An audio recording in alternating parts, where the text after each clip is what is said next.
Excellent, let's get going. All right, let's start with a little bit. We're going to start with a bit of audience participation. I'd like you all to turn to your neighbour or the person sitting next to you, and I'd like you to share where you live and one thing you would like to be better about that place. So this is very chill. Just turn to the person sitting next to you. It'll take 20, 30 seconds. Share where you live and one thing you would like to be better about that place. So off you go.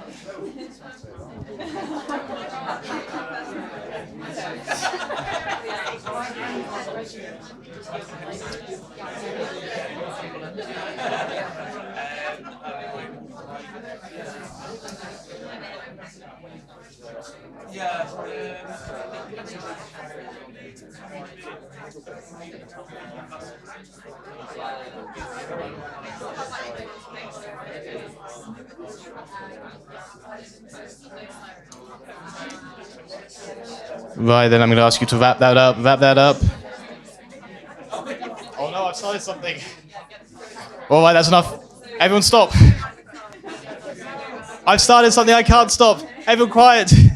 All right, fantastic. Thank you very much. Well, congratulations, everyone. You've just engaged in local politics. That really is all it is. It's people discussing and debating how to make the places they live in better.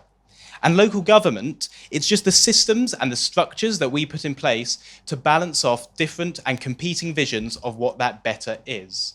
But in that balancing act, we're going to find struggle.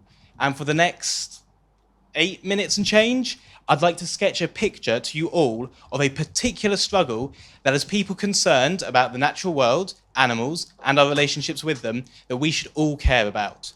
The struggle between the urgency of the crisis that faces us and the inertia of the institutions that govern us.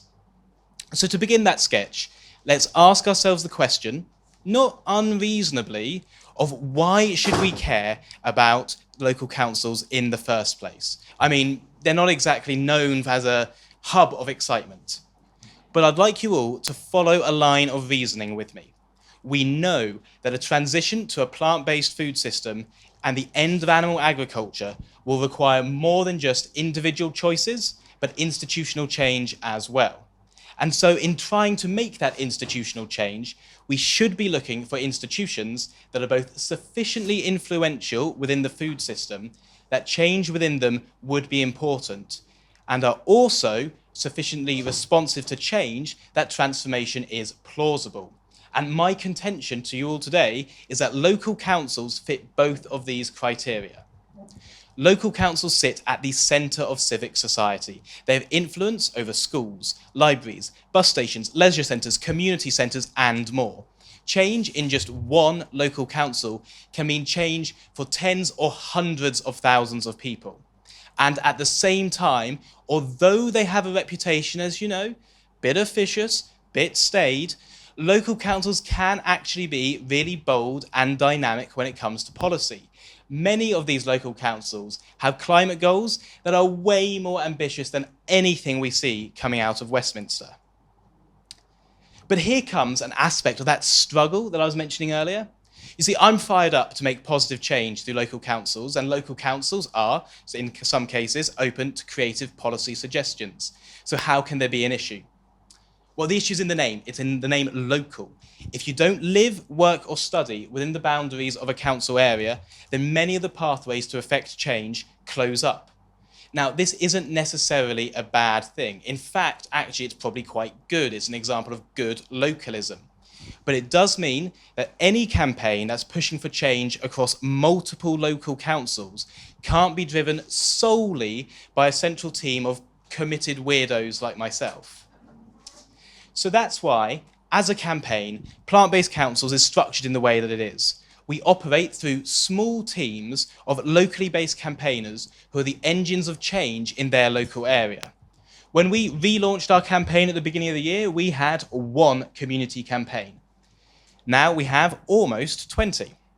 Our core national team, we guide, we suggest, we coordinate, but we don't really lead, we empower. And as a result of this, we're building out campaigning competency amongst the movement. We're turning casual volunteers into campaigners, and we're turning campaigners into leaders. But here comes another aspect of that struggle. The urgency of the crisis facing us all can build up this impulse to secure whatever gains can possibly be achieved. Local councils are, by their nature, consensual bodies that tend towards compromise. Spread that out over 24 or more councils, and you can quickly imagine a campaign that sort of collapses into an incoherent push for more plant-based eating in some form. And so that's why plant-based councils is unified in two important regards. Firstly, we have a climate-centric messaging. There are many, many good reasons to transition to a plant-based diet and for society to transition to a plant-based food system, but climate is a language that local councils speak. Secondly, we have a unified set of national asks. Demands is a little bit formal for local councils. We have asked for 100% plant-based internal catering, the prioritisation of plant-based eating as far as possible, and the promotion of plant-based eating, including the removal of meat and dairy adverts. These are all transformative changes. Now, of course, on the way to these transformative changes, we might pick up some incremental gains, some baby steps, but we are not going to settle for these. So if that's what we're asking local councils to do, and we've already touched on why we should care about local councils, it does make sense to consider what it is that makes up the nitty-gritty of the actions that plant-based councils campaigners take. Central to this campaign is communicating with councillors and council officers. So that's emails and letters and phone calls and in-person meetings and Zoom meetings and tweets. Plant-based councils campaigners use every form of communication imaginable, bar semaphore, and I am thinking of drawing up a flag budget because I think that would be pretty cool. But beyond this, we're also keen to make plant-based politics an issue of public discourse. So campaigners write to local press, they canvass public opinion, they engage in public outreach, and of course there are various mechanisms for speaking to the council as an institution more formally. So that's deputations, questions, statements at council meetings. And add to this, many campaigners have found petitions effective tools for engaging with the public and evidencing broader public support for their asks. And once again, we see an aspect of that struggle I've been mentioning appear. If the crisis is so urgent and the campaign is so transformative, surely a petition is a bit out of place, it's a bit limp. And you know, that can be true. But sometimes the actions we take in our campaign do not seem to match up with our transformative spirit.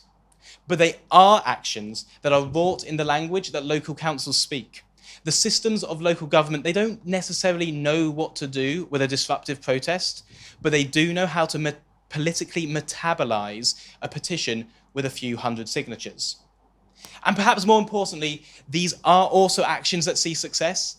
As I mentioned at the beginning, it's a relatively new campaign, and as such, we don't have an enormously deep bank of successes to draw on. But plant-based councils has seen successes in multiple councils. So that's Worcester and Oxford and Exeter and Cambridge and more. So in politics, prediction is a fool's game. But then again, Shakespeare tells us that the wise man knows himself to be a fool. So I'm willing to play that game. I am confident that this year we'll see plant-based councils adding to our tally of successes. But for the final time, an aspect of the struggle that's been threaded through my presentation rears its head. In the face of the climate crisis, are our successes worth celebrating? Does it actually matter that Worcester City Council has gone plant-based? Should we care that Exeter City Council no longer serves meat and dairy? And you know, I actually don't really know. I think these are worth celebrating. I do have to admit, though, I have a bias in the issue.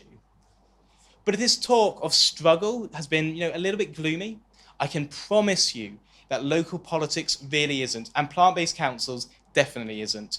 Look at all those smiling faces, and these aren't even the funny ones. And look, there's another way of thinking about this. At the beginning of my talk, I got us all to engage in a bit of local politics. It was kind of sweet, it was a bit twee, it was on brand. But local politics, it's also empowering.